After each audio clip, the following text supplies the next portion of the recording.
Welcome to the MLU Western Conference Championships with the San Francisco Dogfish hosting the Seattle Rainmakers right here in San Francisco. Tail of the tape. These teams both finished the 10-game season with identical 8-2 records. They played each other 3 times. San Francisco won its 2 home games here at Kezar Stadium, and Seattle won their home game last week up in Seattle. I'm Colio. I'm joined by Sean as usual. Sean, how you doing? What's the injury report this week for Seattle? They are missing lots of their players, either through injury or just absentee, and it should be really interesting. Some of their main handlers, Karlinski, Holt, Zemmel, they're not here. So a lot of the pressure will rely on Simon. I'm imagining Tyler Kinley will come back potentially on offense and help out. And Coach Wiggins, I believe, is suited up. Yes, he's out there going to be playing today. I know not having Raiders going to be a big loss for them. I know from the game 2 weeks ago that Eric Duisberg is a big presence there, literally. The Kraken, I believe they call him. Yeah, it should be interesting. Last week, San Francisco led for most of the way, but a great comeback by Seattle ensured that they had a tie record. So this should be a very exciting game. For the most part, San Francisco have most of their players here. They're missing a couple. Farron is not here. Travis is hurt. Kim is hurt. And I believe Jordan Jeffrey's hurt as well. So San Francisco, for the most part, are at full strength. They're excited. They got a raucous crowd here to back them up, and a gorgeous but per usual windy day in San Francisco. Yeah, a little warmer than the previous games here on the field. The warm-ups, all the San Francisco players were going shirtless as they were warming up on the field. It's definitely warm out there, not quite as windy, but definitely you can see the wind moving around on their jerseys out there. So there is a 4th straight day in San Francisco with plus 80-degree weather. This is a crazy, frightening thing for most San Francisco. At least we're not in Death Valley this weekend where it's supposed to be 128 degrees. Yes. Crazy. That'll sound really good, but...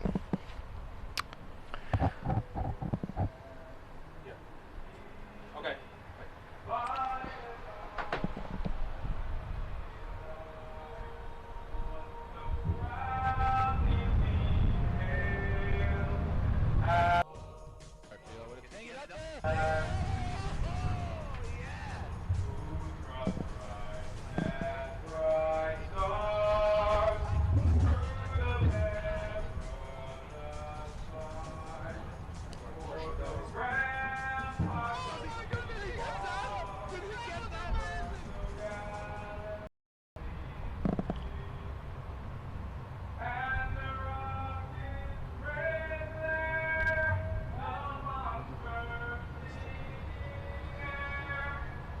Who's singing that, you know?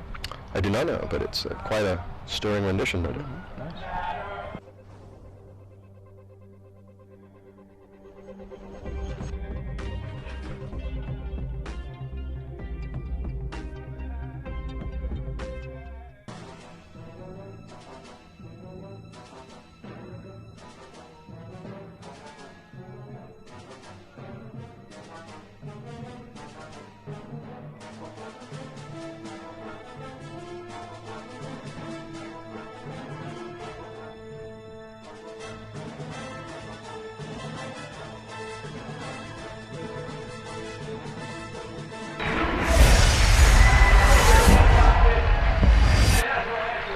And we are back live. That was a stirring rendition of the national anthem by Dogfish's very own Drew Kim.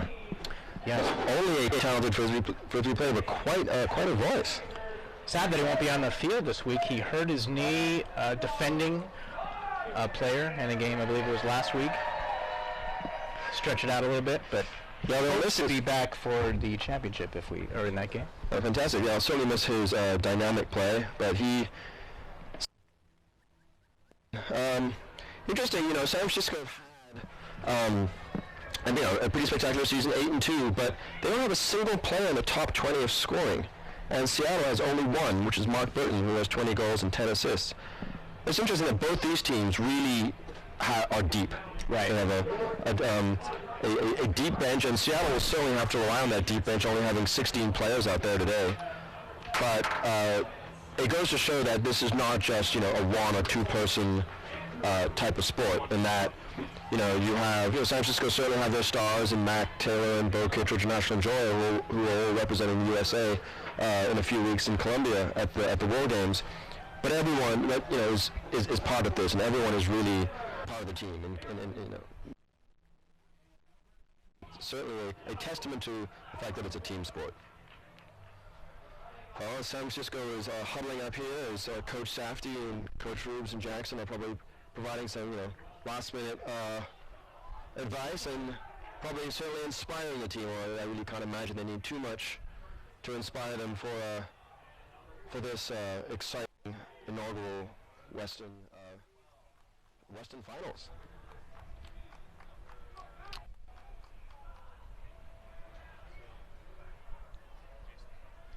San Francisco looks like they're going to be on defense, I believe. Oh, nope.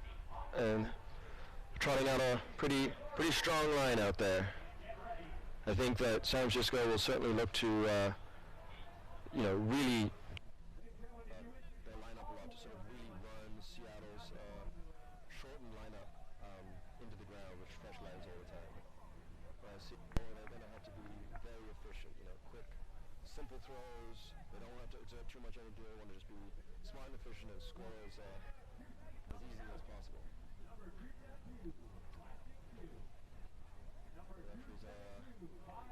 Getting everything set, and Mac Taylor with the big ball, and we are underway. Great first pull there by Taylor, and Simon with the disc.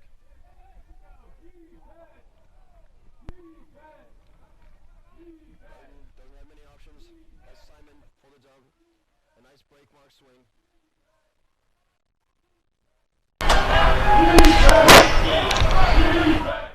Great layout grab there by Spidel. Rifkin, player who's University before that. And a great bid there by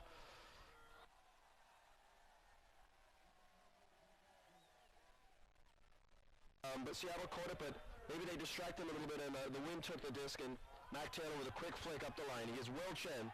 I'm sorry, that's Hagan. Hagan runs it down easily and grabs it. No one to throw to. And he smartly calls a timeout in the first play. But a lovely throw there from Taylor to Hagan. Right out into open space. Hagan, speedy fellow there who used to play with the club team Mischief.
Number 11 reached on second floor for the Rainmakers.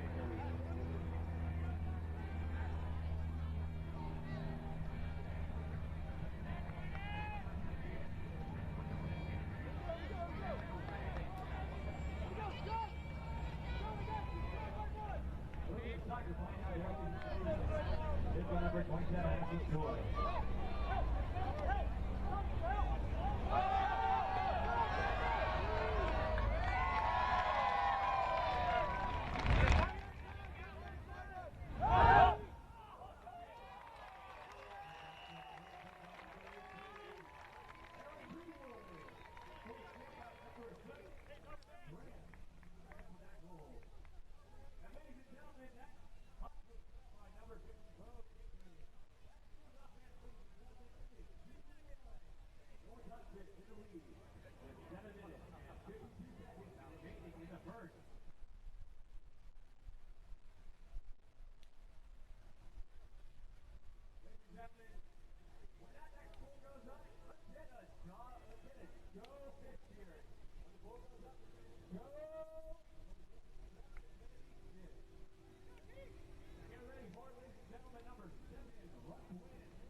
Not bringing in that score a couple plays earlier.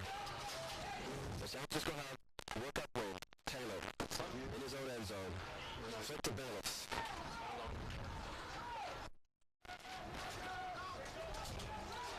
And Cochran sends a floaty hop. Abrams all by himself. But is surrounded by some Rainmakers who easily get that D. And that was, I think that's a field possession type of throw. You know, on defense you can afford to be a little bit more riskier. As you can see right there, Simon played beyond the reach of Rifkin. On defense, you can afford to be a little bit more adventurous with your throws. And exactly. I think it will certainly be a field possession game as San Francisco have smartly played. Abram to win. Hagan wide open. As Kyle Roper, lovely play. And that is enough win break for San Francisco. Yes, that's important. First breaks are going to be 4 and 5 wins in all. I imagine San Francisco goes up 3-1 now in Seattle. But 5 minutes to go. Is that the halfway through of this first quarter? That was an absolute perfect example there of Cochran recognizing that field possession is an important thing. He saw Abram, and the worst case scenario is he turns the disc way deep in Seattle's half, making them have to work. And downfield is almost just as hard as, you know, to have a flow as it is going upfield. So it was a broad play there by Cochran. San Francisco got the disc back, and the disc fell out of zone, and they really capped out. So Seattle now, what can they do in the wind?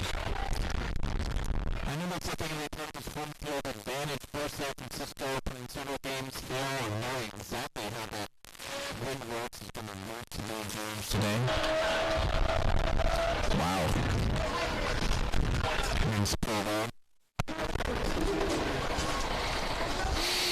I'm sure Simon probably misses his other handlers in Zach Karlinski and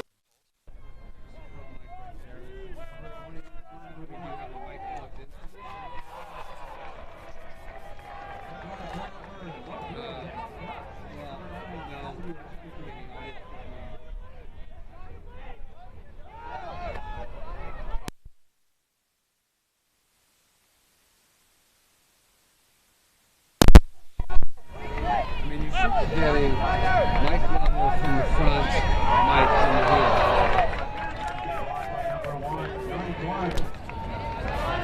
Rainmakers.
So if you want to clear out the time, make sure you're clearing out the right one.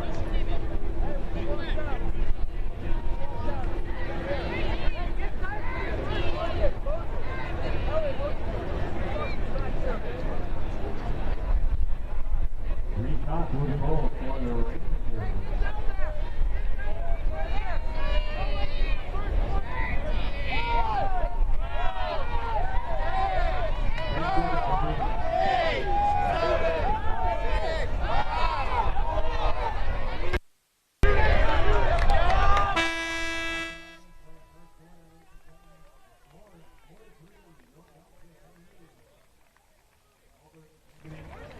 Just getting a level. We're going to be leveling off another foul, ladies and gentlemen. Because, I mean, typically, there'd be a mic plugged into this. I mean, I don't know.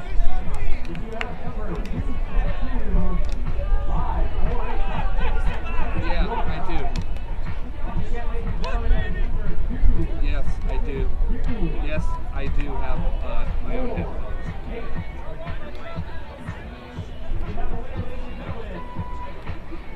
Yep. I mean, typically, you just have, I mean, this is going into a mixer.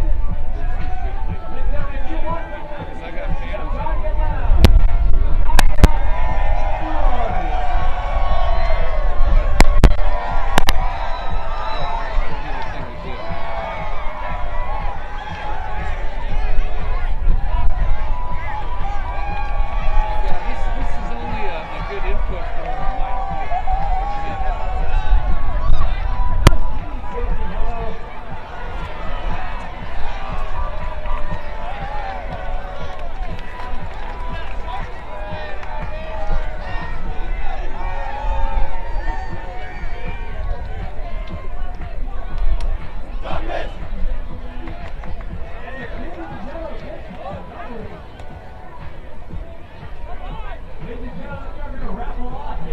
No,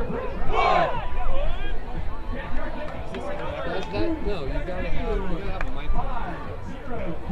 The Phantom mic, this is powered by Phantom Power. If I unplug this, it's not going to do that. Unless this is going to give me Phantom Power. I can plug in. You can get audio from the mixer. That's my question.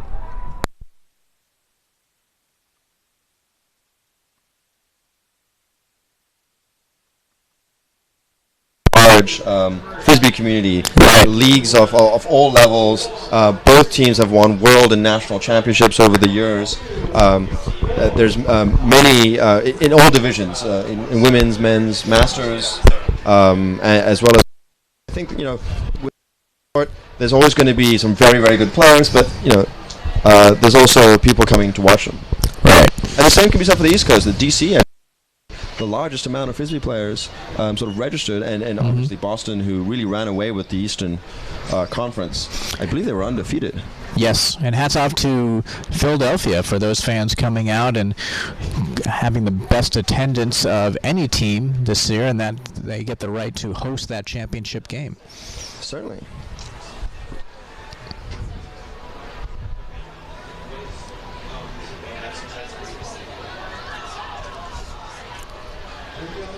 We're about to start the second period.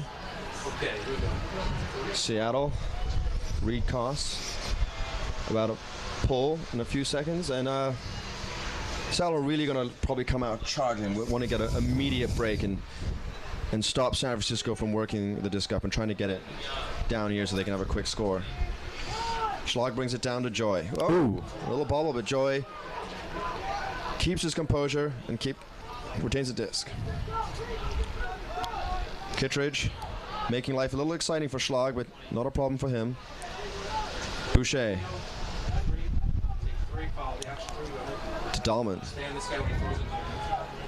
And Seattle doing a great job of making San Francisco have these very long cross-field throws. Holy cow. Kittredge really shows Koss, who's boss there, and a great score by San Francisco. Deserved score by Kittredge there. He went sky high to yank that one down, as he's been doing all season. You mentioned that San Francisco or Seattle have none of the players in the top 5 in the scoring category. I wonder if Bo Kittredge must be just on the outside of that. I think missing a couple of games due to injuries probably kept him out of that point score. And that's a 5-3 San Francisco. As you can see the play again, Kittredge just jumps even before Koss thinks about jumping. Throws it quickly to Greenwood, and Greenwood throws it right back for the score. Smart move there to pull his, I love that, pulling his leg and knowing exactly where he was on the field to get it in there. Seattle is actually, that's a San Francisco 5, Seattle 3 right now. San Francisco's actually up by 2 points, but Kittredge showing why he was the #1 pick there for San Francisco. Yep. Fantastic athletic ability and good frisbee smarts. He knows what he can do, as you saw earlier with a great flick there to Greenwood to set up a previous score. Really, but in another example, potentially viewed as one of the stars of the Dogfish, but the Dogfish are a team, first to the 24th player. Wiggins to Rifkin. A lot of experience in those 3 players, Rifkin, Simon, and Wiggins. Sort of seen it all.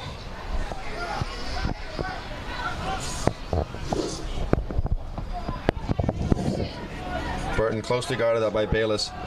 A cheeky flick out there, and a great flick to Wiggins, who's a crafty veteran. And he throws to Tretiak for the score, and that was a fantastic throw there.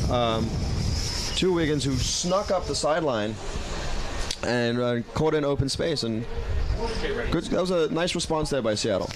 Good comeback there. Working against the wind to take it all the way down the field for the score, bringing it 5-4 now.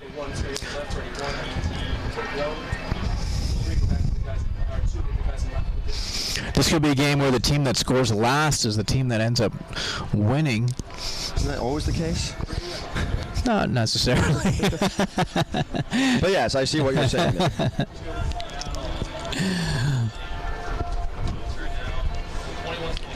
Well, hopefully you'll join us at halftime when we have a 6-time world and a national championship Dennis Kribber-Warson, who's going to have a little conversation about what happened in the first half, what to expect in the second half, and he'll be talking about a film he's creating called Flatball Films. Oh, that's wow. a company called. It's basically a history of Ultimate, and it's, you know, Dennis has certainly played a lot and has been a champion at every level. I believe in college, club, worlds, nationals, everything, and a gifted cameraman as well. So hopefully that should be, you know, look for that to come out in the next year or so. I'm sure he'll be able to provide a lot more information. Look forward to hearing that. Meanwhile, San Francisco doing a good job of working the disc up the field. Kittredge to Greenwood. Greenwood has Schlag, but looks and finds Kittredge up the line. Really quick. You can sort of see the Seattle potentially getting a little bit more tired, and a great score there by Kittredge. Just sailed a little bit, but Kittredge able to pull it down using all his length. Maybe he heard you there and really needs to get on the top 20 in scoring, but it seemed like Seattle potentially recognizing the breakaway, like, let's conserve some energy right now. You could tell that San Francisco was certainly a step ahead in that point. Right here. Kittredge throws it to Greenwood. Greenwood immediately to Joy, and then Joy out to Kittredge. And Seattle was always a couple steps behind there. But then what else? I don't know, even know if a fresh, full squad would be able to do anything about that. San Francisco holding on to that break, up 6-4 right now with 8 minutes left to go in this second quarter. Seattle still have their full allotment of timeouts. Crowd getting into it. Good. Wiggins. Going to really dust off those cleats, I imagine. But he is certainly doesn't look like he's really missed a beat. No, I think he loves being out there. And I'm sure Coach Safdie is happy that he doesn't have to come out. And Rifkin with a quick throw there to Trotter. Trotter has Simon. He throws back to Rifkin.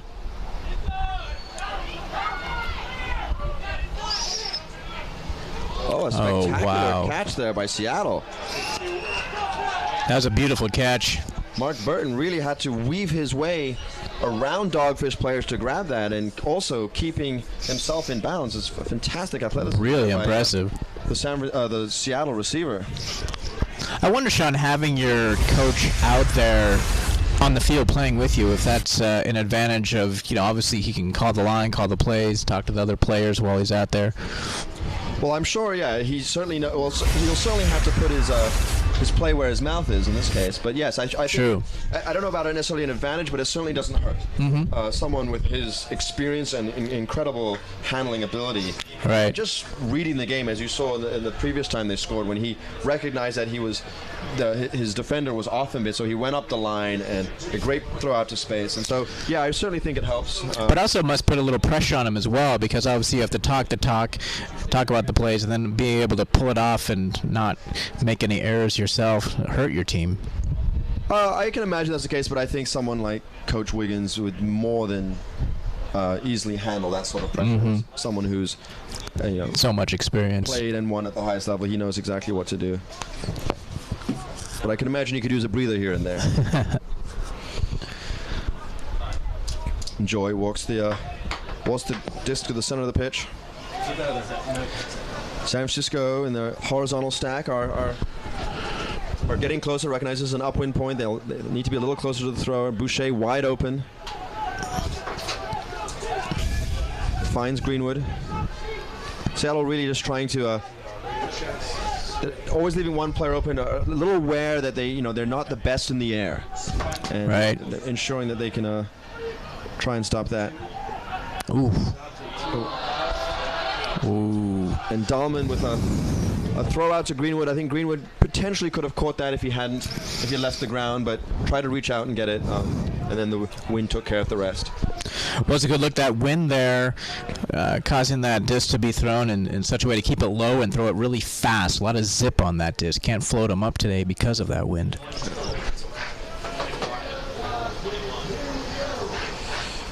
Double team. The double team has been very effective for San Francisco. Really just ensuring that Koss throws it up, got it by Dahlman. It's a bit of a foot race and a nice bid there by Speidel. But all, in the end, all for naught. Dahlman picks it up to Boucher. San Francisco need to set up and regroup. And Grant. A little bump there. I think he'll walk it up. A little bump by Clark on Boucher. But Boucher gets to walk it up 10 yards. Grant, the big workhorse ever goes on. And Kittredge, wide open. Ooh. Wow, what a great read. Fantastic read there. Was certainly not going to let Kittredge beat him again like he did a few points ago. Get a timeout call by now. Seattle. I think they're probably a little tired. Put their offense in there. Recognize the importance of scoring this point to tie it up. They get their breakout back. I think you'll see that all game long. Wiggins using that timeout strategically to give his players a little break. Or maybe he's saying, you know what, boys, I've been in this position before. I'm going to play. But we're going to take a break, and we'll talk to you in a few seconds. I think that's yeah.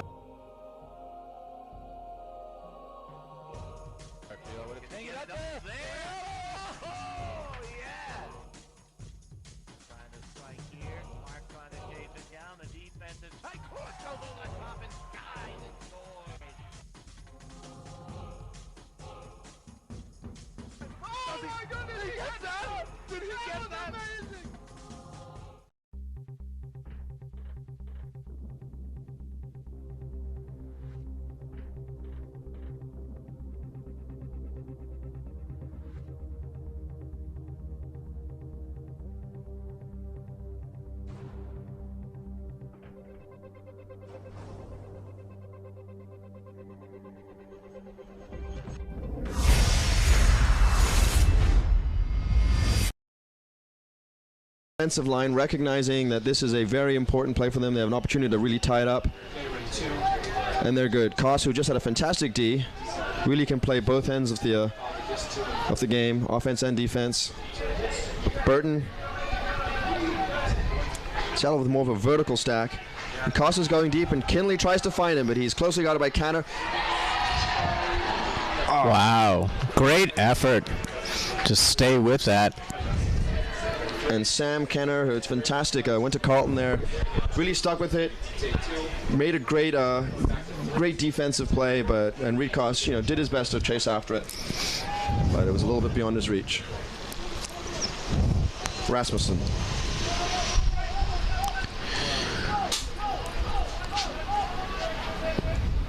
Ooh.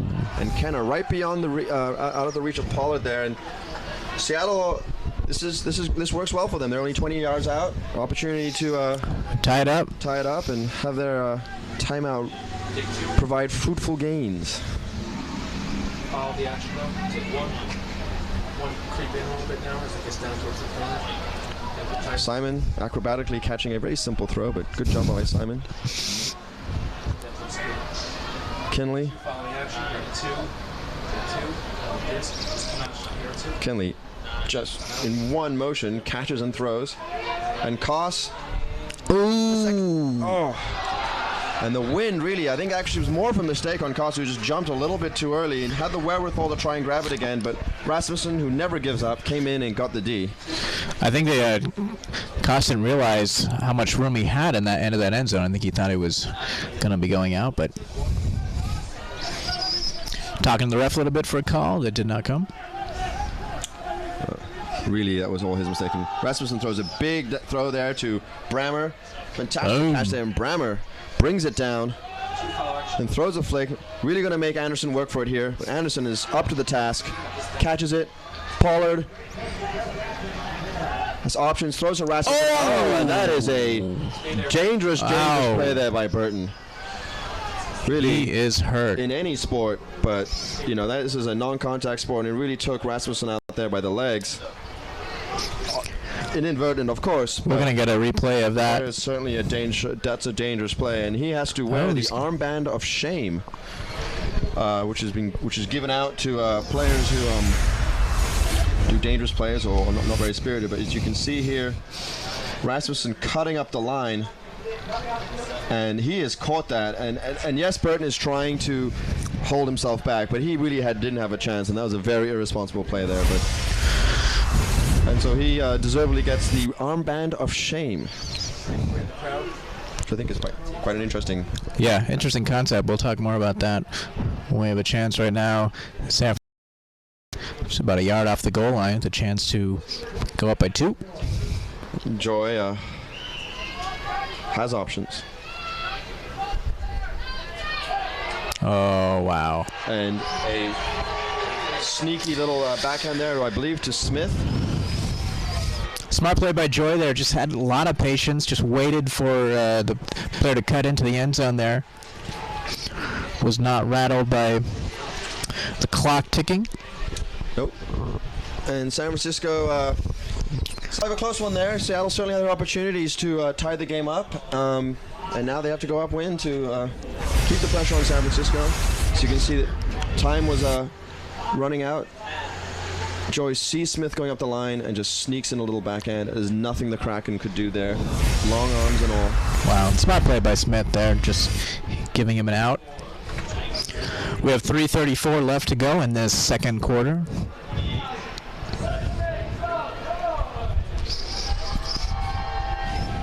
Stadium is filling up. Crowd is getting louder. The 8th man here for the Dogfish today. The Dogfish certainly like the it's got to be kind of distracting to catch a pull when someone is cheering like that. Simon tirelessly working there for Seattle. The big huck. Oh. And that was a misread by the San Francisco defenders. Cochran usually reading things perfectly. Misread that, but a little bobble there by the Seattle defender, and San Francisco gets a chance to increase their lead. A little unforced error there by Spidell.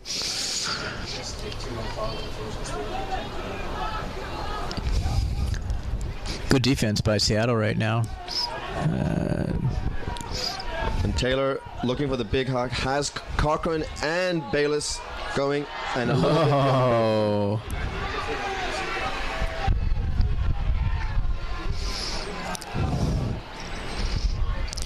Forcing Seattle now back against the wind.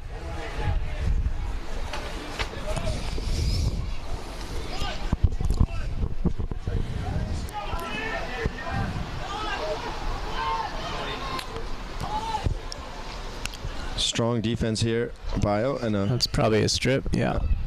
Abram inadvertently takes the disc out of Simon's hand, but that it will be a 10-yard penalty against San Francisco.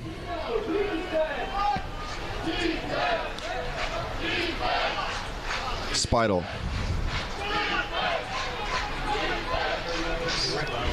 And San Francisco doing a great job of really pushing Seattle back with the disc, taking away their first two options and making them really make hard, tough throws. And one of the staples of San Francisco's defense has been their downfield D. Yes. Really giving Seattle nothing. Although as I speak, they do have a bit of a breakaway now. Rifkin. Ooh, nice snag. Coach Wiggins still got it. Simon. Nobody. And a little bit of miscommunication there by Simon. And San Francisco immediately throw it back and give them the opportunity. They were eager to get on that fast break there, Sean. They were. A little too eager. San Francisco coaching staff were a little frustrated with that.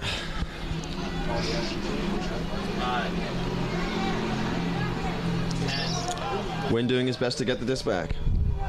Seattle about 5 yards out of the end zone. Rifkin. The simple flick. And Trotter scores, and that's a huge point there by Seattle. They really had a lot to do, showed a lot of their character, turning over a couple times, but they got it right back and they scored, and they're only within one. Absolutely. Smart play, swinging around, working it into the end zone there to come back 7-6 right now. Dogfish up with 45 seconds left to go. Dogfish in a similar position, but with a little more time on the clock as they were at the end of that first quarter. We'll see if they can use that time to work it up the field against the wind and maybe call a timeout.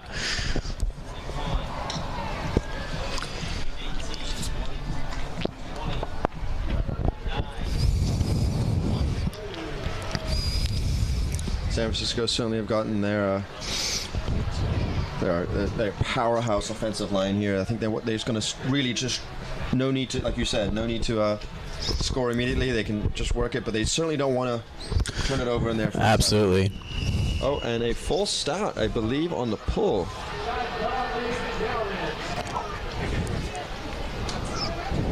Now, was that a delay, not getting it off in time, or was it I believe they might have jumping off the line? They might have been jumping off the line. It's hard to tell. I couldn't quite see the referee's actions. That's a big mistake because San Francisco will take over now, not losing any time on the clock at half field.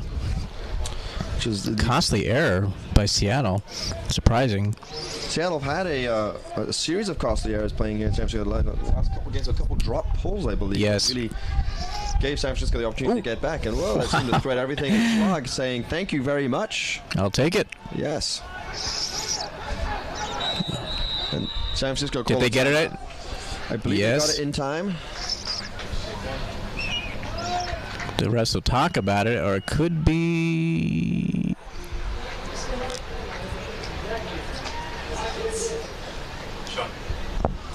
And we'll catch up with you in a second as we go to a quick break, as you can come to the conclusion of this exciting second half.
And we're back from break. The announcer had to tell the crowd not to call out the wrong time. Which is spirit foul. Yeah, I agree with that. Quite entertaining, though, at the same time. And a quick foul, and Schlag gets to walk the Frisbee up 10 yards. Another foul. Another foul. I don't know what that was. Certainly. Foul. Maybe on Duesberg. Kraken getting his tentacles caught up in that. Probably have to let this one go at some point, don't I? San Francisco walk it a little closer. 24 seconds left on the clock. Schlag has time. Finds Joy. Ooh. Oh, he did catch Great it. bid there by the Kraken, but Dahlman does a very good job pose and catching that. I'd love to see that from that other angle if he got a piece of that at all. It's like almost like a triple team, which is not allowed, but Kittredge saves the day and throws to Schlag, and a very good score there with 4 seconds. Not only was they took a lot of time with the clock, but wow, fantastic stuff by San Francisco. Very exciting. Great defense by Seattle. It was all told a very exciting play, and that's 8-6 Dogfish. I was a little nervous about Schlag there when he, after that injury that we had a few minutes ago when the Seattle player was charging. But he laid off this time. Schlag got the score without being touched. 4 seconds to go in this half, and San Francisco just want to get it up, get it out, and get into halftime with this 2-point lead. So what do you think that Seattle here were going to want to do in the second half? Well, I don't know if they've played well. They haven't made a lot of mistakes. I think they're right in this game. I don't know what they need to do differently exactly, Sean. Some of the errors have been unforced, some of those turnovers, and that's what cost them in the last game, as you mentioned, that pull in the end zone. Brings it down to Simon, and they're all going to go deep here. He's got a big flick.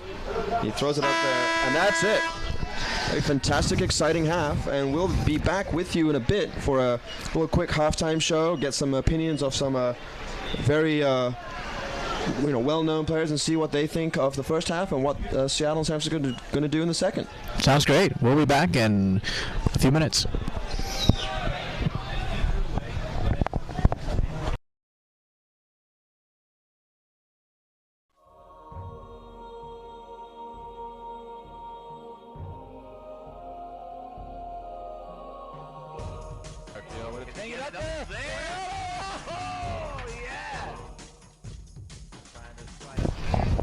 We're back. There seems to be a foul on Simon's last throw, so with really basically no time left, they're going to...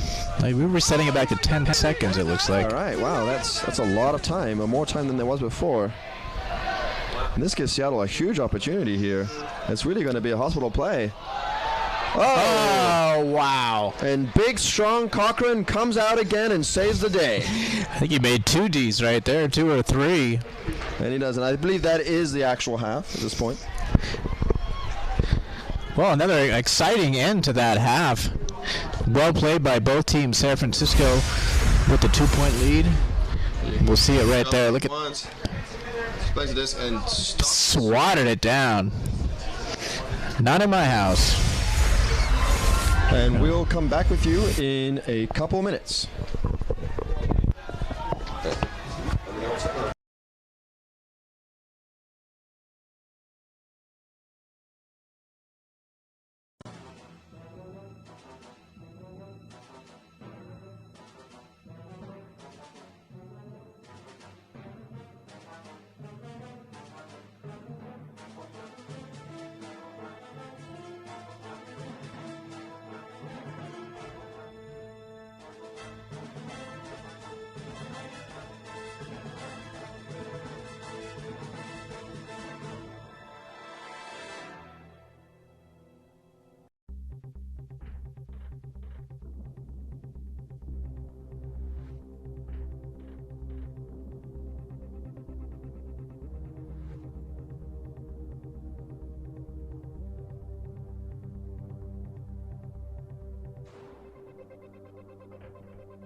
Oh,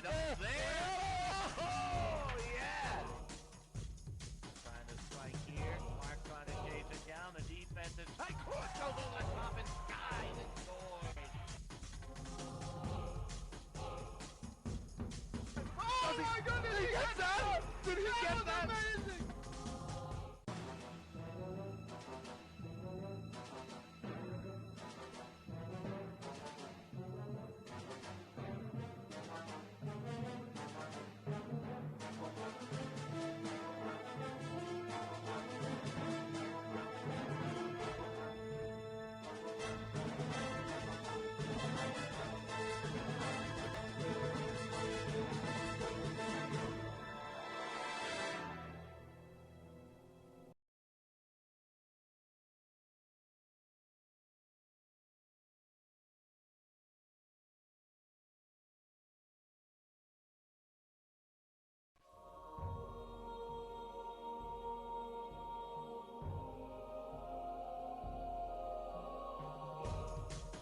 Can he get that?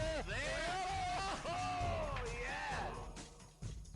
Trying to strike here. Mark trying to chase it down. The defensive tight cross goes over the top and skies and scores. Oh my goodness, he get that? Did he get that? Amazing!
Hello, and so welcome to our first halftime show. My name is Sean Webb. I'm one of your commentators, and we're here with Dennis Warson, a six-time national and world champion player.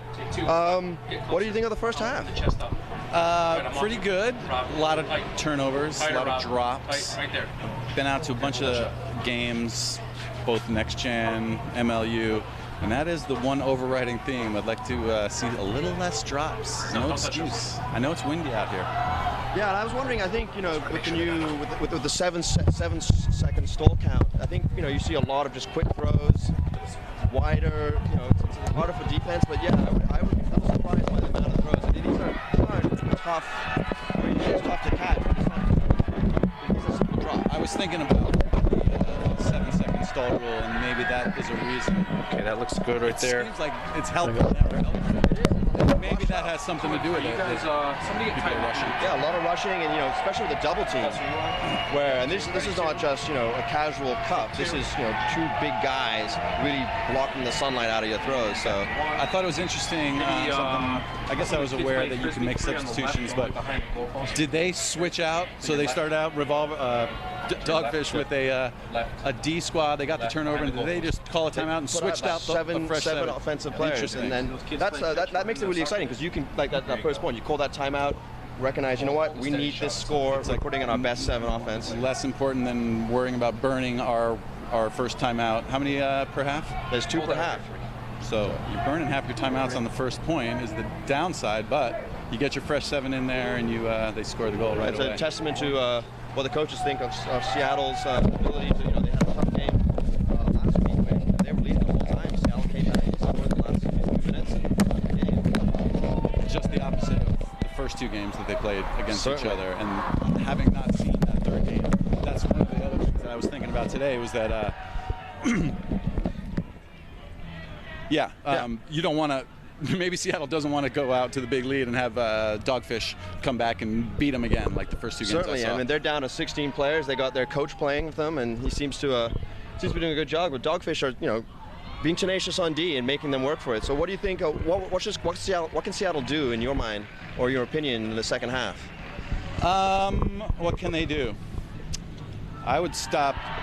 I'm an old dog that can't be taught new tricks. I would stop forcing sideline. Right. I'd force middle, and then when you get close to the goal line, I'd throw the double team on right then. Instead of letting Bo streak past players, you can, I think, maybe prevent that by throwing out the double teams. And in San Francisco, I mean, they probably should just keep doing what they're doing. You know, put the double team when they can, find the sort of, they do a lot of downwind throws to open space. And both teams, I think, need to accept the fact that they can actually work the disc. And I'm no stranger to to the huck and the long game. I love the long game. However, I do think that they're kind of mailing it in, and they're just punting and playing D, which is a fine strategy if you can punt it past half field, but they're not. Right. The pull, it seems like some of the field throws are longer than the actual pulls.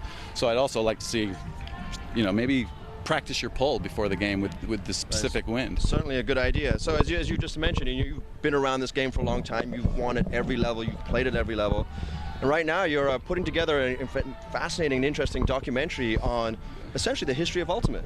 It is. It's called Flat Ball, and it's a history of Ultimate, a little bit told through the eyes of a New York-centric person, because that's the story that I know. So the New York team is a starting and ending point. How did this happen? Right. And then we bring you back to the beginning of 1968, and the beginning of college, and international Ultimate also started during my tenure in the sport, and really grew and took it to the next level. And you and I were talking about earlier Japan, and yeah, I'm so proud of the progress, and Japan and Sweden and England, all the international teams have gotten so much better.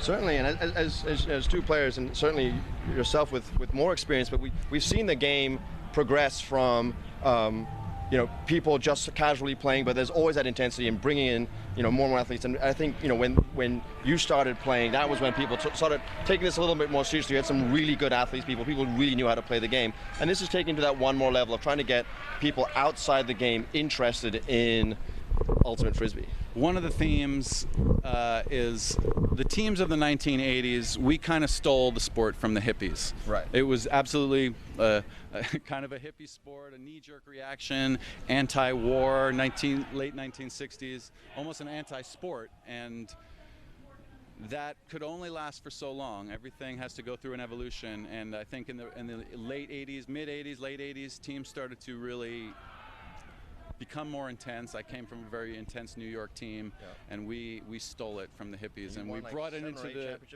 the new generation. I think today's Ultimate is a lot closer to what we were playing than, or our style of play was closer to today than to the beginning of the sport. Well, certainly, as we've seen, be sure to check out Flatball Films when it comes out. There's a website. It's called. There's a Facebook page, Flatball Films, or Facebook/Flatball Film. And to see Ultimate progress up into what we have here today on MLU Ultimate. Thank you very much, and we look forward to talking to you in the second half.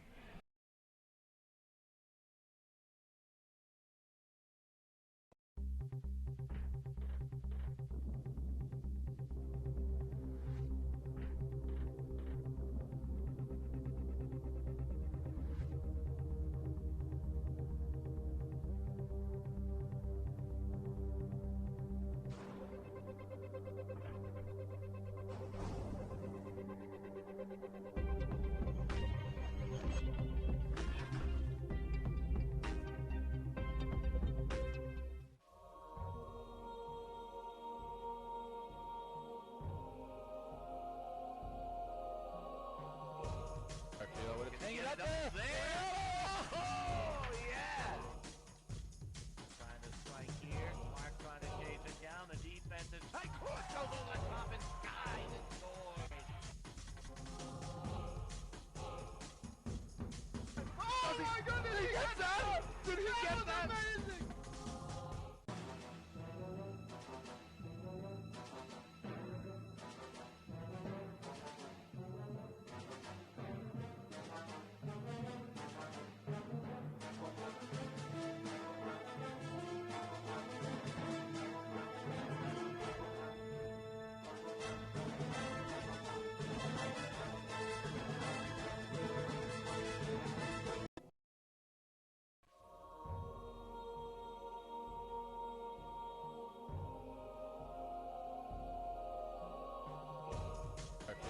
Swing it up there.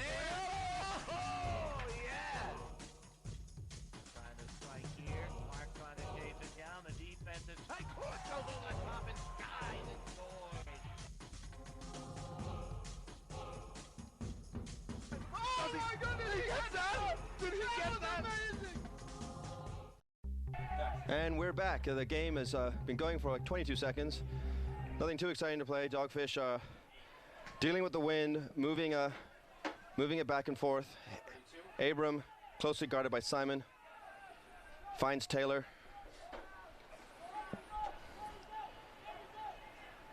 Taylor's got a lot of options. He finds Wynn.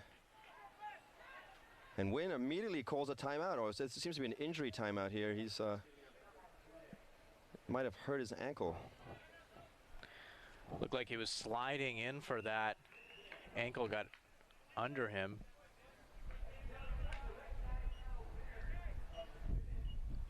Now just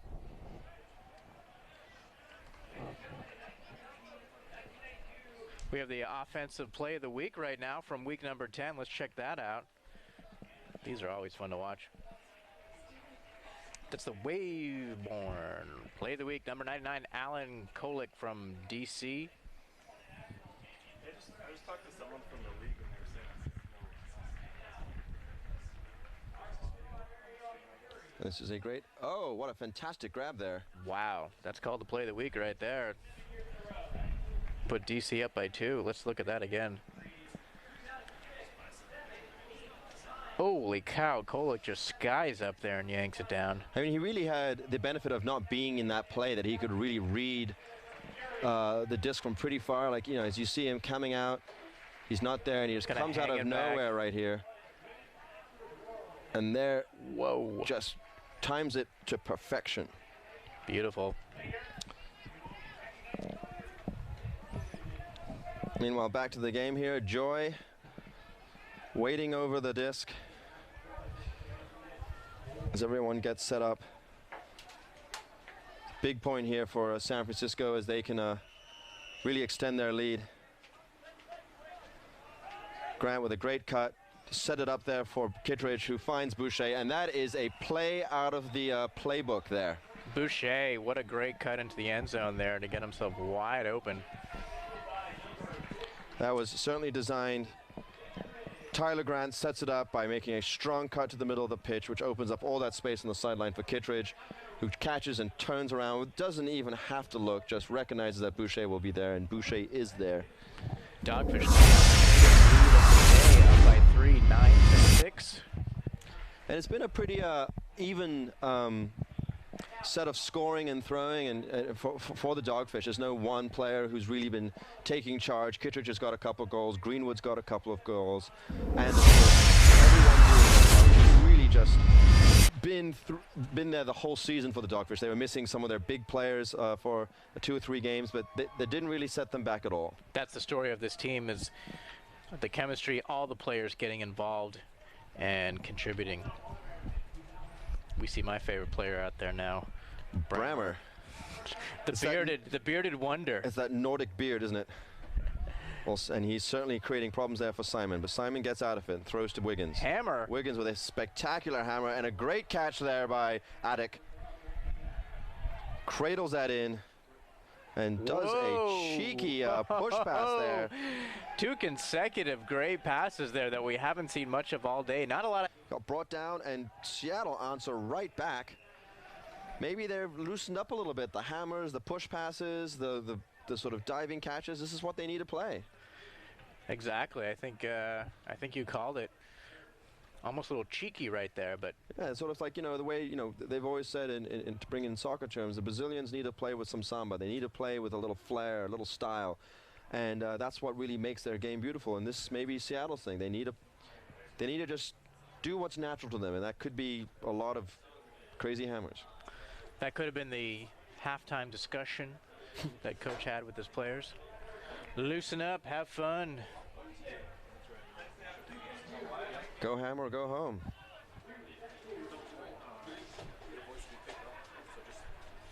But San Francisco now have it all to do, as the referees seem to switch out the disc. I think the Last one got a little tacoed, as it were, as it was brought down with 2 arms and crushed against the chest.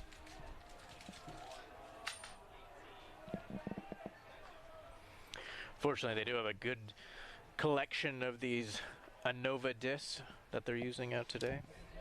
The Nova disc is the disc off the MLU. The disc of the future, perhaps. Certainly. Joy. San Francisco in a sort of very loose, horizontal type stack. Greenwood immediately to Kittredge. They seem to have a good connection today. Kittredge to Boucher, and Boucher. wow, this is just an offensive showcase right here. Really just involving 3 players in that case. The same sort of 3 players that work like Greenwood, Boucher, Kittredge. Yep. Seattle seemed to be okay with letting them make those scores, I think, for now. I think, you know. But they do need to start getting some breaks.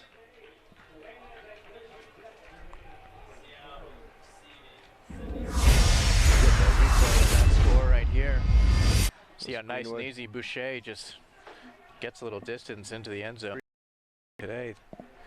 Not sure, but he's certainly back. It's good to have him back from injury. As I said earlier, he's been fantastically consistent. He had a little trouble the first game, but he is always open. He works really hard, and he's always open under. And if, you know, they try to stop him under, he goes deep. He's a very useful player for the Dogfish. It's almost sneaky the way he just slides in through the defense and gets open. Oh, another good pull.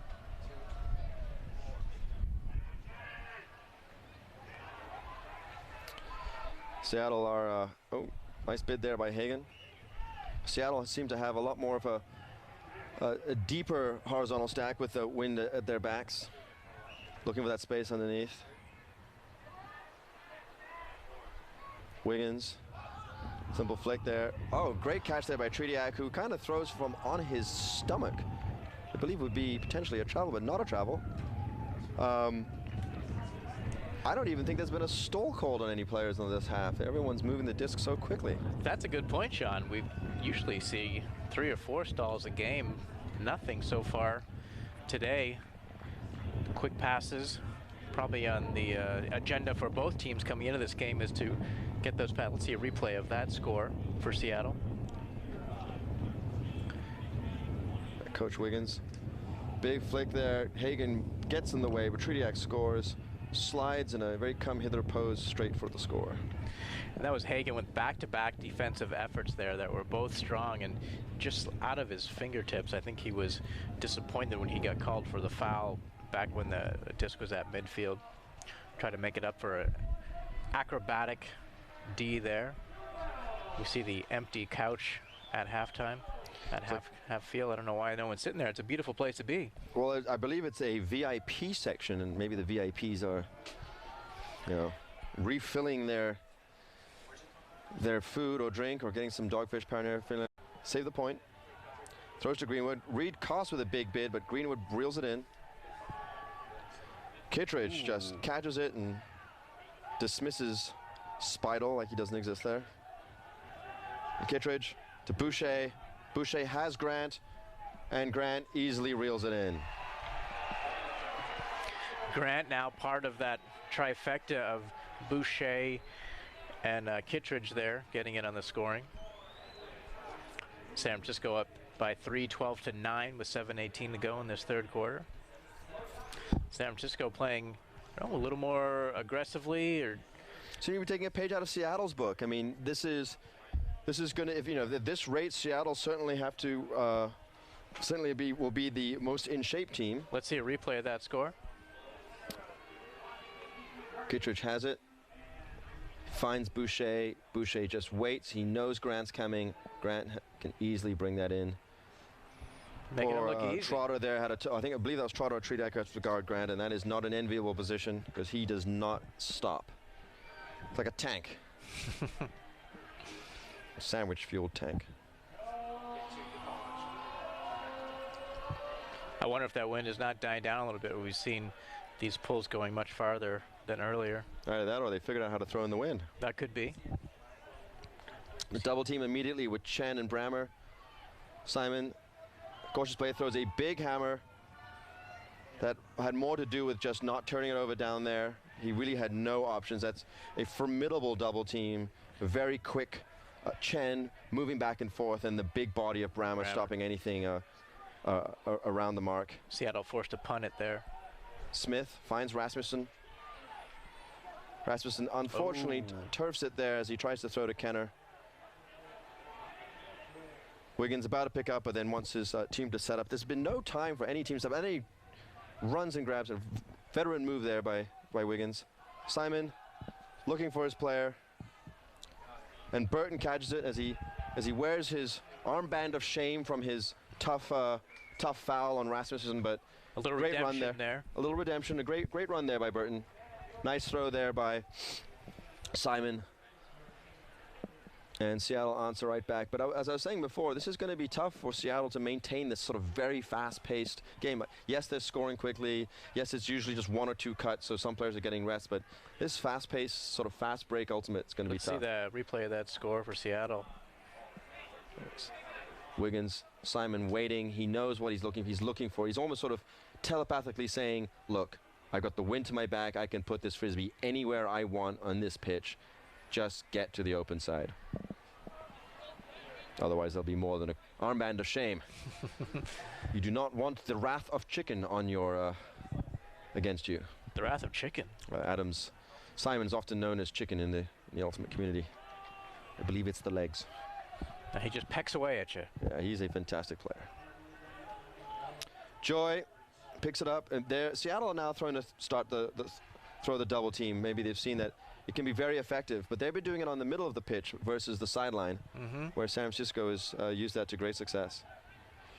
Kittredge, Greenwood.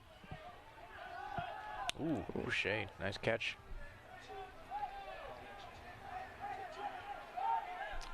Oh, and Seattle's sort of bend but don't break D's finally pays off a little bit. They were really looking to score this, but they got quite a challenge, quite a strong headwind. But doesn't seem to factor against Koss, who throws it deep. Oh, and a bobble there by Speidel, who had wide open catch. Boucher is certainly breaking free. Joy is looking for him. Greenwood, who's working very hard. Grant. Dominant bobbles, but catches. San Francisco just using all their players and are moving the disc very effectively. Oh, a little bit of a push pass and a fantastic piece of defense there by Seattle.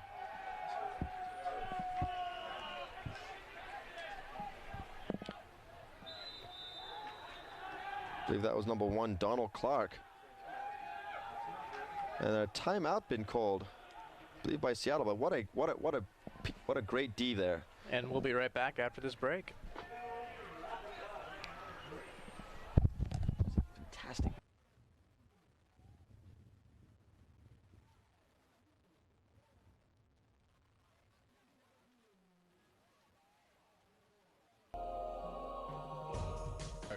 Hang it up there. Oh, yeah. Trying to strike here. Mark trying to chase it down. The defense is tight. Goes over the top and skies and scores. Oh my God, did he get that? Did he get that? Amazing.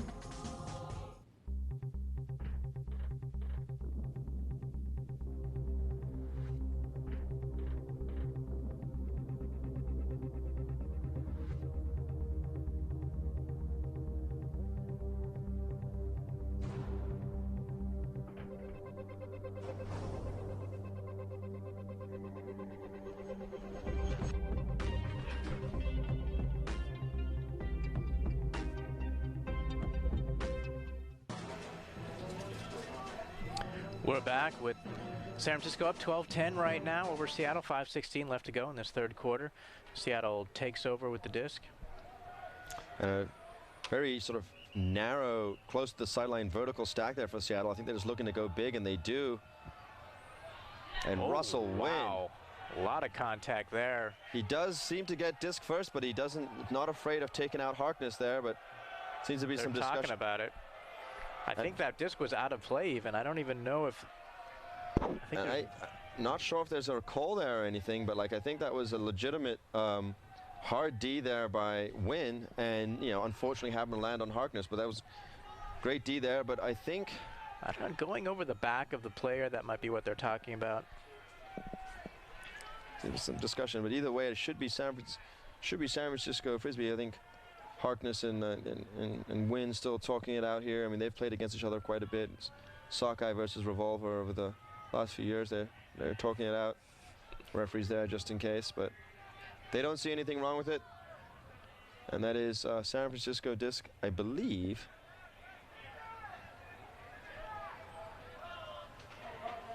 He may be hurt. Knocked his headband off. He did. Well, you know, sometimes you get. Oh, Oh no, but it is a foul. And it's a spirit foul. Oh, interesting. Love to see that. And that's a very, you know, that's sort of really what it's all about there. You know, that was the referees called a foul on Wynn, but Harkness recognized that it was just good, hard D. Sometimes there's a lot of contact, and he gives the disc right back. So it's top notch on the Seattle player there. Bayless to Wynn, who's wide open. He has time. Karaoke working hard.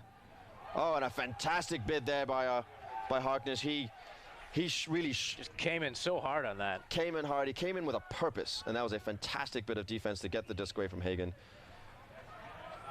That is pretty much the description in my mind of how Ultimate should be. And right, a fantastic spirit, incredible athleticism, very smart play there by Harkness, and really embodied this beautiful game right in the last minute there by this. It's almost player. like a karma point right there, where Seattle gave the disc back to San Francisco and immediately got the benefits.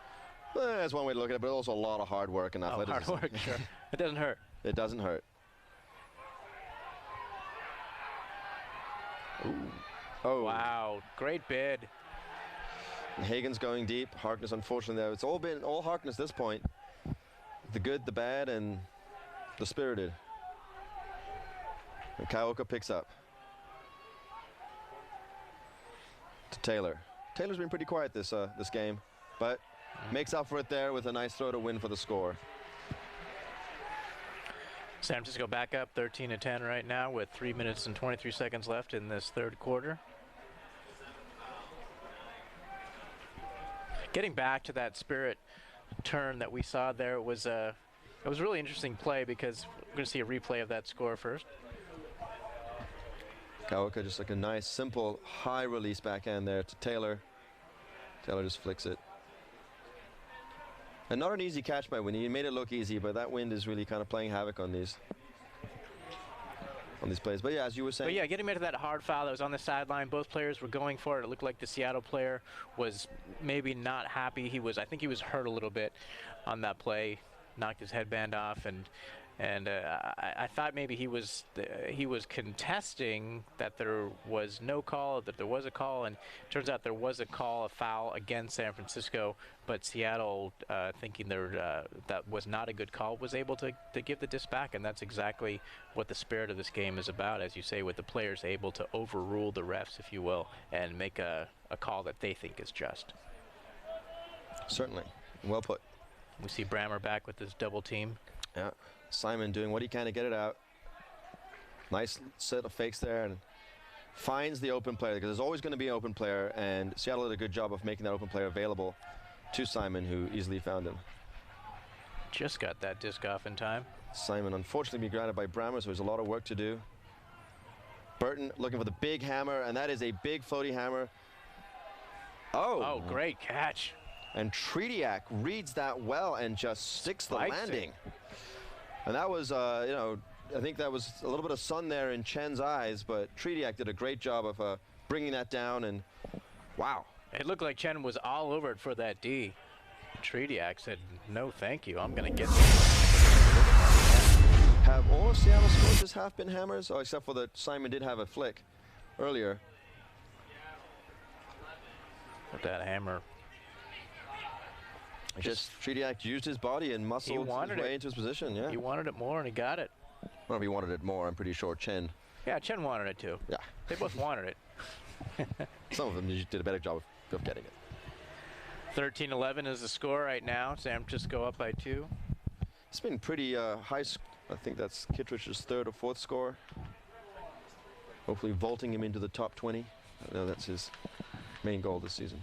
Actually, No, not. he's a team player. He just wants to win.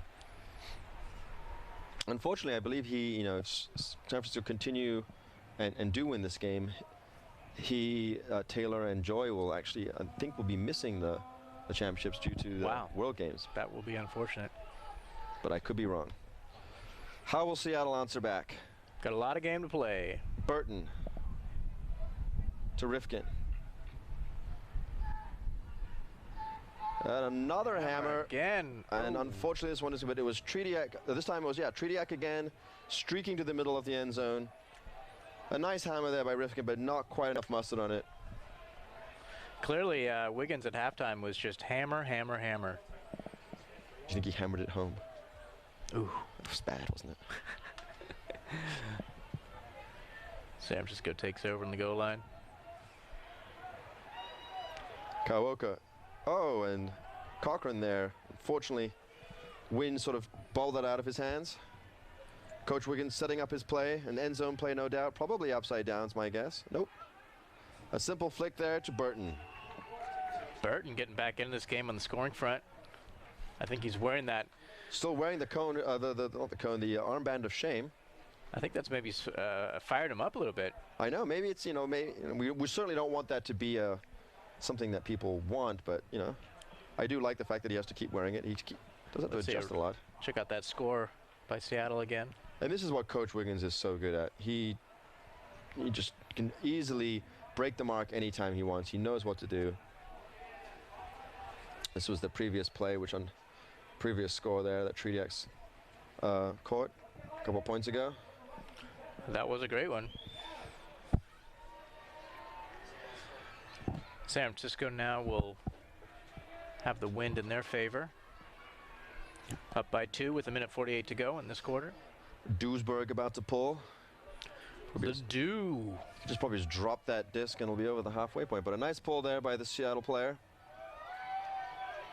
Stays in just bounds. in. Grant to Kittredge. It seems to be an interesting handling line with Grant and Kittredge back there versus Joy, who usually marshals this offensive line. But he gets the disc back. Boucher, as always, open underneath. Finds Greenwood. Who else? Dahlman.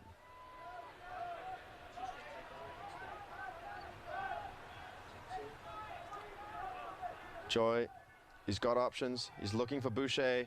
He sees Schlag streaking up the pitch. Schlag takes his time and finds Greenwood. And that is clinical stuff there by the Dogfish. Wow. Just beautifully done, nicely worked around, good patience. If you're Seattle, what do? I mean, they're working hard. They're making their scores. Their offense is doing a great job. Yeah, it's a little riskier with the hammers in the wind, but they're doing a great job. What can Seattle do? Maybe take more risks, maybe more double teams. I think they need a defensive intensity. I think their offense has been working quite well. I think they can't trade points, obviously. Let's see a replay of that score for the Dogfish. Joy, nice inside break there to Schlag. Schlag takes his time. Take it off to gather dump. Almost very effective there. Rasmussen.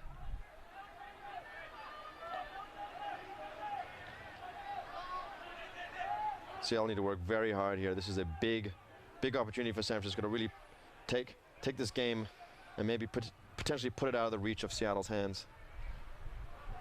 A lot of quick little throws here by San Francisco as they're really trying to work it up. Got a foul on the play. And 10 yards on the foul really is... It's substantial. And there's none of this, if you're playing regular with the little ticky-tack fouls that people use to stop big hucks and stuff. That doesn't really exist in MLU because the penalty is so severe. And I really like that about the I agree. The MLU rules. And Rifkin wastes no time. Oh, it was about time to end the game. Smart play by San Francisco by not giving up, knowing how much time was on the clock to get in there and make sure there was no score by Seattle there. definitely was a catchable disc by either team. Right, and Rifkin showed the same sort of awareness and ran to it, but just couldn't get the throw off in time. Or certainly got it off in time, but couldn't really put any, make it a good throw. Well, San Francisco's up 15-12. And we'll be back after a break for the final quarter.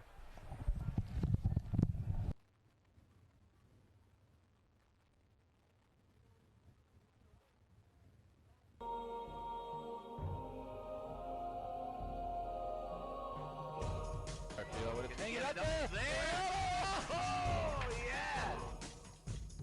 Trying to strike here. Mark trying to chase it down. The defense is tight. Court goes over the top and skies and scores.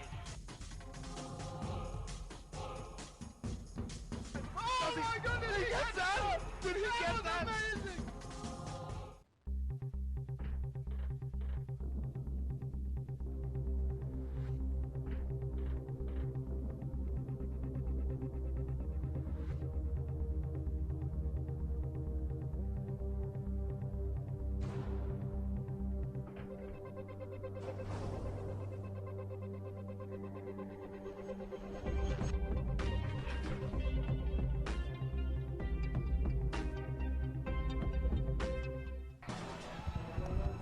Well, we're back, and that was a very exciting third quarter. They scored, I believe it was 8-6 at half, and they almost, doubled the first half score in a scoring frenzy for that third quarter. We'll see if that continues on into the fourth quarter.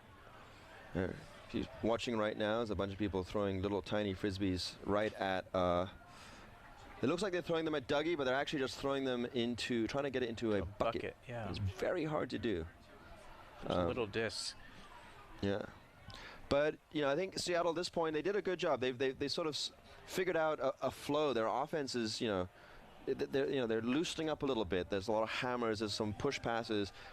They now have to continue doing that, but the defense needs to just get into attack mode. And they've got 10 minutes to unless their season's done, and this is an opportunity for them just to really leave it all out there. I think they maybe have been going a little too heavy into the hucks, into the end zone. I think like San Francisco, they can be quite effective just with the shorter passes and working it easily down the field. Certainly, and on their defense, I think the double team would be effective, but I think they need to putting the double team in the middle of the pitch gives many more opportunities for San Francisco to get out of it and then really create a breakaway, because they're going to find that open player. So they really need to force them to a sideline and then throw the double team. Exactly. You can certainly, as you said, live and die by that double team, which does leave a player open. But I think with a lot of their injuries, it's really forcing Duisburg to play on offense, because he's a very skilled handler. Meanwhile, there's a big huck there to Boucher. He runs for it, and he gets it right outside the end zone. Wow. And just like that, 15 seconds. They get another break. That's all it takes. And that was a great put, I believe, by Joy, who finds Boucher, who looked like he had rockets attached to his feet there. And that's exactly what San Francisco needed. They got the crowd fired, and we will look at a replay of this. Be in a second. Here you go. Kittredge, he finds Joy. Joy pumps, big flick. Boucher is just that's trust me, that's Boucher. It's not just a blur. Just outrunning the defense. Steps back, nice and easy. Dahlman just cleans it up. Wow, I know Safdie's probably telling his team right now, keep pushing. Play like you're 2 points down. Just keep pushing, pushing, pushing. Because this Seattle team certainly can come back. They can score points in a hurry. And look at that defense by Dogfish. Wiggins, who's played a fantastic game. And he has a big huck there, and it seems to be a whistle. A foul. Because Rifkin wide open there, but that's going to come back. Is that a foul, or was that a travel? Well, if it's travel, it's going to be a turnover. And yes, it is. It's San Francisco disc right on the goal line now. And that's one of the rule changes I know the players have had the toughest time adjusting to, because a travel being a turnover is really tough for them. But Oh, Wow, a greatest attempt. spectacular greatest attempt by Martin Cochran, who He did get Almost- the disc back in. Oh. Oh, and Cochran back with the D. Cochran is just an incredible leader, incredible player, one of the smartest players to play in the game. Ooh. But, you know, with those smarts, you just saw two beautiful examples of his ferocious athleticism right there. All over the place. You know, stepped just out of, you know, just in bounds and threw a catchable catch from the greatest, and then immediately got on the mark of the layout block. You cannot ask for anything more from the Dogfish leader there. Great stuff though by Cochran. Seattle takes over now. Simon finds Burton. Nice layout.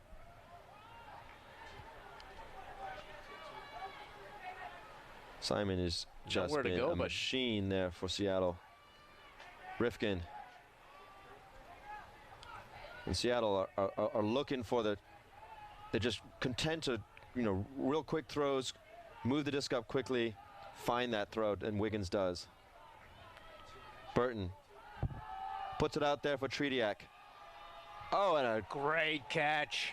he was hanging there for a He was while going backwards. and jumped, took his time, put his left hand up, and brought it down. Great grab there by Tretiak, and that was a nice fast break for Seattle. They really needed to answer, and they did a good job there. Second great takedown by Tretiak we've seen today.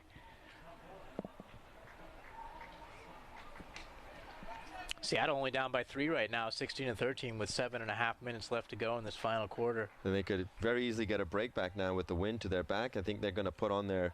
This is the defensive point to get the stop right here. We've got a replay. Burton floats it out there to Tretiak, closely guarded by Bayless and Wynn, but he Just read it perfectly. shrugs him off and Looks a little shaken up coming off the field. Needs to get some oxygen. yeah, get the magic sponge or something. Seattle does use that magic sponge. Seattle seemed to have a block of wood there on the sideline, which they're all touching for some form of luck. I just noticed it right now. I believe the log lady gave that to them. Oh, really? Who's this log lady? Meanwhile, Grant, kind of a log of his own, throws to Joy. Joy looking to throw it big, but finds Boucher to Greenwood. Oh, and Greenwood just, it's almost like he was looking to throw before he caught it. Ooh. And Seattle really are just, they recognize they don't have much time left, and they took no time right there.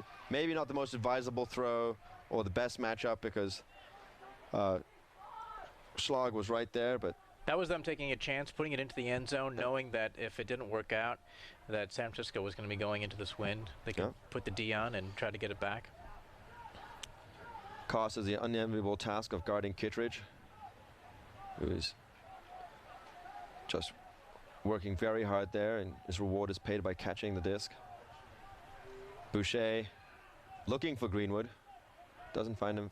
Ooh. Oh, and It can be hard to see from this distance, but that disc, even from close up, can move around quite a bit. Not to make an excuse for that bad catch. Koss to by Kinley. Kinley's been relatively quiet this whole game. He's been just playing very good D, but a very skilled handler, as you can see right now. Very hard to guard. Oh, little bobble, but he pulls it in. And that was a big point for Seattle to bring the score down to 2. Just 2 with 6 minutes left. 16-14. But this is it. They have to be able to replicate that, you know, D. They got 2 points. This is what they did last week in Seattle, Sean, where they were behind. Let's see a replay of that score. And they were able to come back for the win. Whoop, little bobble pulls it in. Takes a little sigh of relief there As I can. that he was able to get that. You see just over 6 minutes to go in this game. Each team with a timeout. At what point do you use the timeouts? You probably want to keep that under 3 minutes. Absolutely want to save that as long as you can. A strategic switch on D on O. I mean, it's really going to come down. This is what all the track workouts, hill sprints, etc., weight room stuff is. This is where it really matters right now in the playoffs. 4th period. Got to suck it up. And this is a sort of opportunity you'd expect Seattle to put on a double team. Duisburg is out there. It really sort of traps San Francisco, but... It's a good point, Sean. They're not doing it. Oh, Schlag has all the space and time he needs. Ooh. And he is fouled, though. Harkness a little bit too excited and trying to block it and hits Schlag in the hand. He gets his 10 yards. Immediately looks for a big flick, looks for Joy, and I don't believe that Frisbee ever came in. Oh, that's a very good point. And so Seattle do get the disc all the way in San Francisco's half.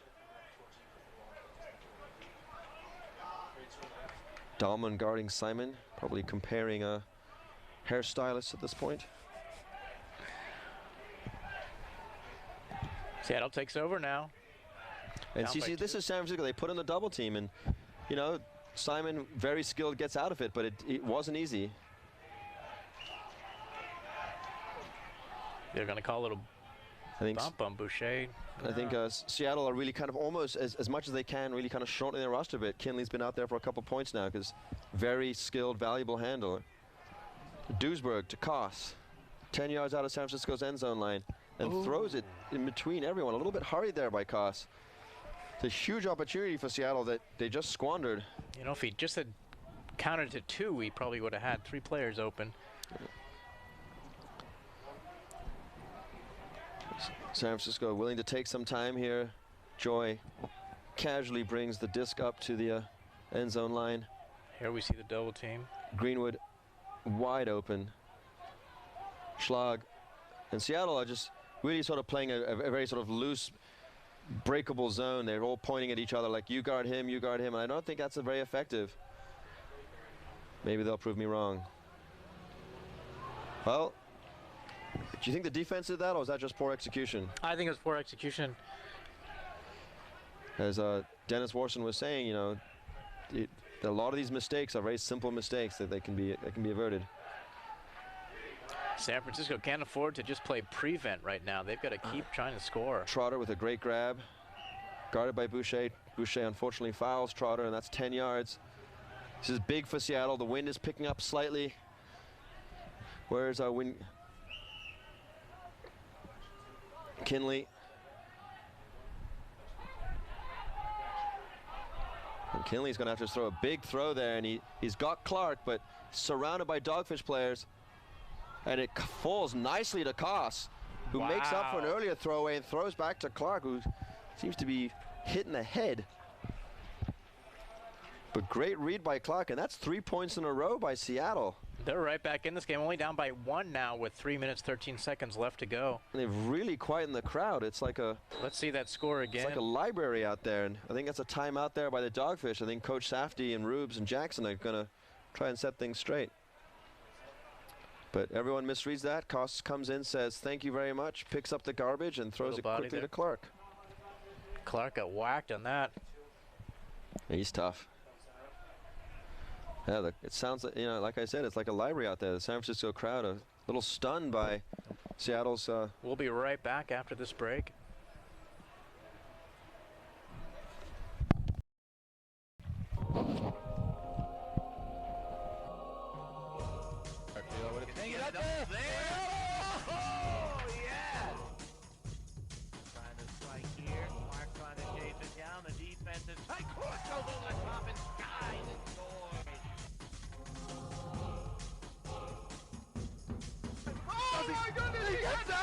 Did he get that? Amazing!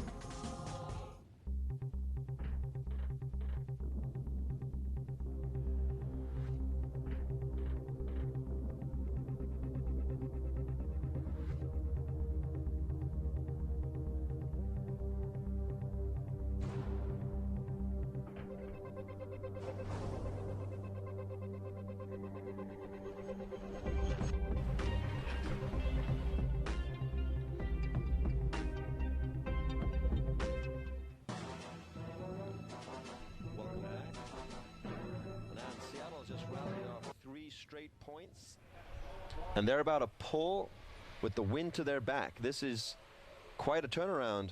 Seattle really stepped up their intensity, playing much more focused right now. We'll see how San Francisco responds with that 1-point advantage going into the wind right now. And this is where it comes down. This is what happened last week. Seattle coming back. Can't ever count them out. Like you said, you know, Safdie's probably telling his players, play like you're 2 points down. Well, they're only 1 point ahead, and they've got a lot of work to do. Schlag has options, finds Joy. Joy to Kittredge, has Dahlman wide open, finds Taylor. Taylor now playing on offense. This is a huge point for San Francisco, just as big for Seattle. Schlag wide open in the center of the pitch. Has Kittredge. Kittredge fouled by Koss. A little chest bump there. That's 10 yards.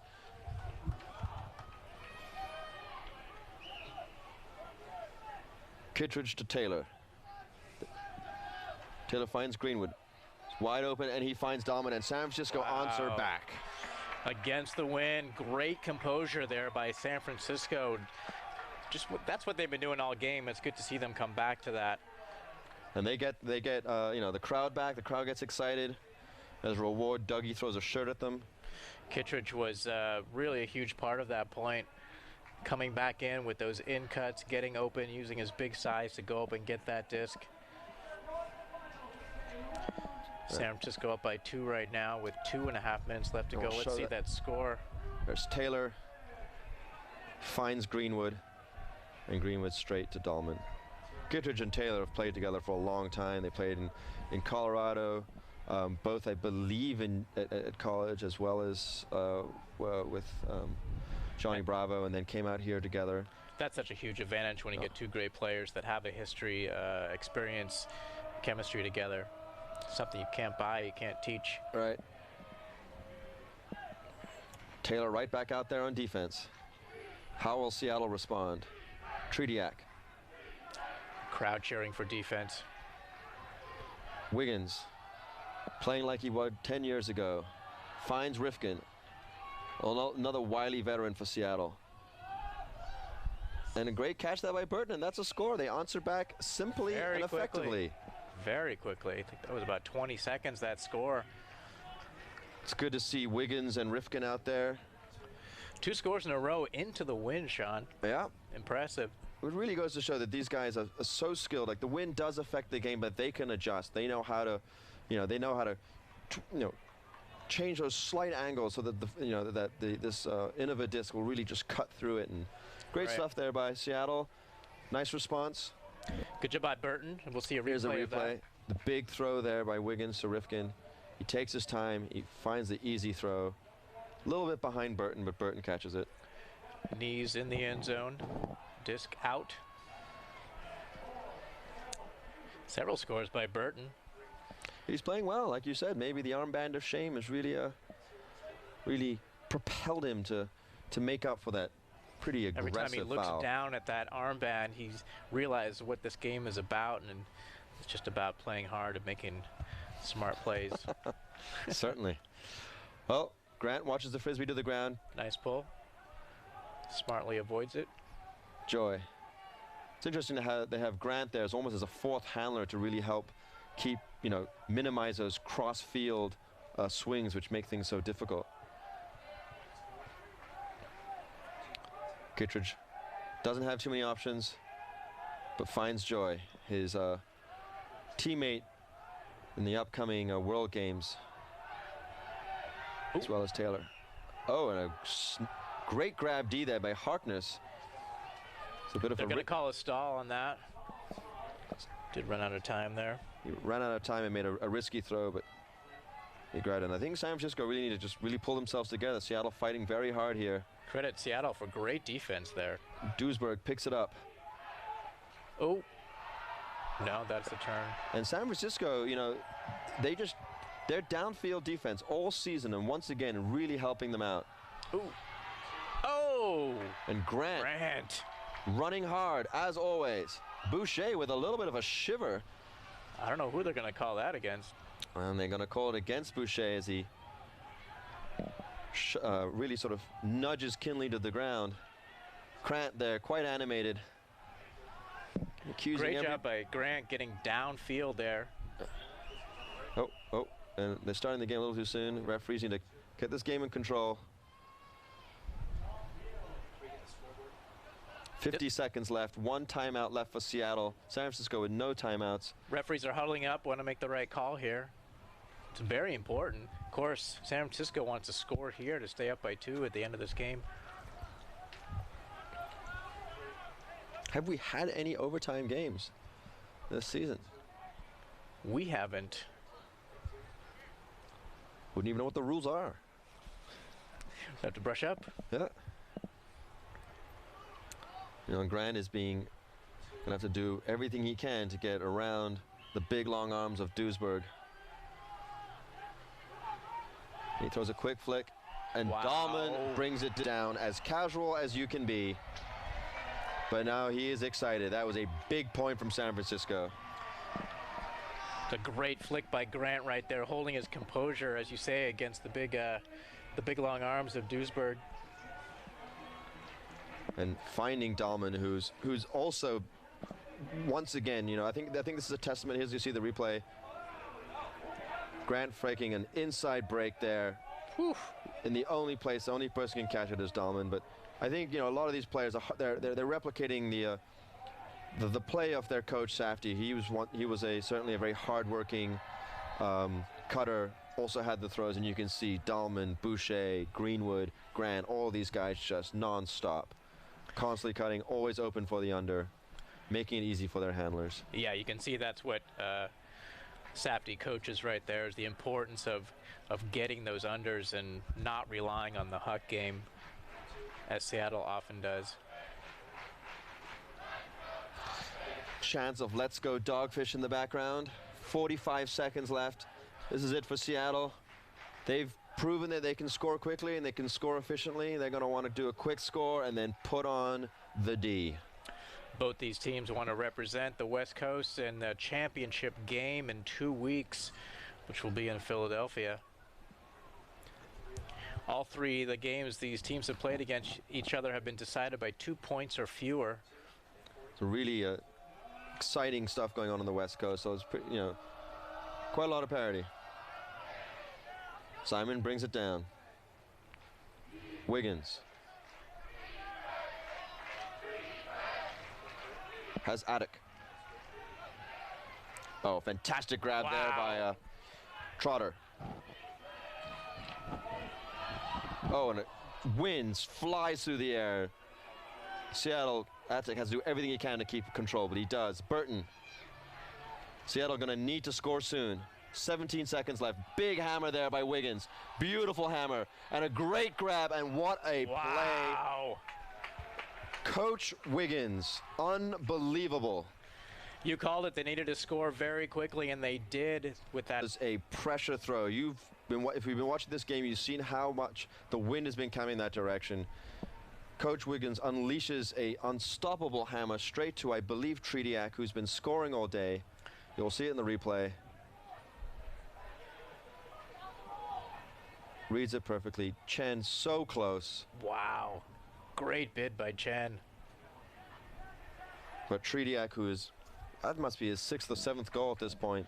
All of them hard earned, nothing easy. And as Wiggins must have said at halftime, all hammer, all the time. Wins. San Francisco now going against the wind. We'll just try to hold on with 13 seconds left in this game. Clock will start when they touch the disc. So if there's ever a time for a double team, this is it for Seattle. Good pull out of bounds. I think they're going to set up that double team. San Francisco just got to maintain possession. 13 seconds is a long time. See all the good hands out there for San Francisco right now. All right. No need to do anything crazy for San Francisco. They just need to work hard and get open. See Boucher is open on the side. Schlag. Double team effective. Oh, and a little bit of a throwaway. That seems to be a call by the... Probably going to be a... Is it a stall? Oh, it's a timeout. Seattle using their last timeout here. They're going to put in... I'm going to imagine in the worst case scenario, a big up for Duisburg, but... I think they might be putting a few seconds on that clock as well. I think that timeout was called before. Coach Safdie is probably going to put on some of his taller defenders, some of his quicker defenders. He can be sure to see Cochran out there. Taylor, Kittredge is more of an offensive player, but he's such a spectacular athlete. You'll need him out there on defense. Obviously, Brammer will be out there. Wynn, All the big bodies. Wynn is a fantastic defender. It's such a beautiful season, all coming down to 4 seconds right now with San Francisco up by 1 point. Wow. What does Seattle do? Do you think they have a time for a quick give and go and a throw, or is it just going to be a hospital pass into the end zone? I think they might just go right to the end zone. Be good, though, to be able to, obviously San Francisco certainly could dominate on height here, maybe do something that draws them out and throw to open space. No I doubt. think that's what I would do. I think San Francisco is going to be crowding the end zone. I think why not go for a midfield dump and then huck it in? And you can know that, you saw Duisburg out there. Wiggins is going to pick up the disc. He has Simons. Both those players can really put the Frisbee anywhere they want to. They got the wind to their back. It is to their advantage. San Francisco. Wiggins. San Francisco, 3 players in the end zone. No, that seems to be a bit of a thing there. That time went off way too early, because that was 4 seconds, and that was less than 4 seconds out there. I'm pretty sure that's going to be I turned think that's back. going to come back. Now, you could argue that that disc was thrown out of bounds, but I think the sound of the buzzer definitely. Yeah, there needs to be some time back on that, because when the Wiggins just threw immediately threw the scuba, and that certainly wasn't a 4-second scuba. But I think that was the right play for them. Yes. Swung it out and then go in. The referees are having a discussion right now. Trying to figure out how much time to put on that clock, I think. At the minimum, it should be four At least seconds. 4 seconds, yes. Yeah. Yep, we see 4 seconds on there. There you go. So Gotta now do they know over. what do you do? Is it the same thing? Is Brammer going to back off? They recognize that Simon is the trigger man here. They'll do it again. Big pull right up in the end zone. Everyone there. That's and it. Taylor with the save. Wow. And an exciting conclusion to a spectacular game. Hats off to Seattle for a fantastic, really energized attempt. They were missing 9 to 10 players, but San Francisco will be the team going to Philadelphia. A great season, a great matchup against Seattle all season long. The 4th time they played against each other, and you could really ask for nothing more than a 1-point game to decide the team that will play in the championship for the Western Conference in 2 weeks in Philadelphia. That will be the San Francisco Dogfish. We see the teams now lining up, shaking hands. Yeah, they all know each other. They recognize that was a hard-fought game. A lot of respect. Props to everyone involved. And that was exciting. Great spirit from the Seattle team. Love to watch them play. And what can we say about the championship in 2 weeks, Sean? You mentioned that San Francisco is going to have some of their key players not at that game. they'll be missing Joy. They'll be missing Kittredge and Taylor. I believe, I'm not 100%, but I believe that's when the travel time is for the World Games. They might be missing Cochran. There's a couple of players they'll be missing, but we'll see what I'm not sure what the results are of the other game. But from the way things have been happening all season, I imagine Boston is going to be part of that. I believe they were playing D.C. today for the right to represent the East Coast. Boston dominating, winning all their games in their conference. Certainly a dominant team on that coast, and much like the Major League Baseball, when teams don't play each other, like National League and American League, they do play each other a little bit now during the season, but obviously we haven't seen that Boston team. I know that Safdie will be going to the tape and watching lots of video, seeing what Boston's been doing, what their strength has. If it is Boston, it certainly could be And the DC. same so will be DC, and DC has a fine collection of players and seem to be dominating the plays of the week for sure. Absolutely, and either one of those teams probably will be in a similar situation, maybe missing some of their players as well to World. So it'll be interesting to see what team the San Francisco fields to make that trip. And I know there'll be lots of parties out here watching the video feed of that game. And hopefully maybe they'll invite us to commentate at these parties, because I'm sure, because we're the best commentators in the league, Sean, and I know that they're going to want us represented there. But we certainly had a lot of fun doing this, and we'll thank you very much for listening online, and hopefully we'll be back next time. And Absolutely. Looking forward to working with you again next year. high fives. Woo! Take care. Right.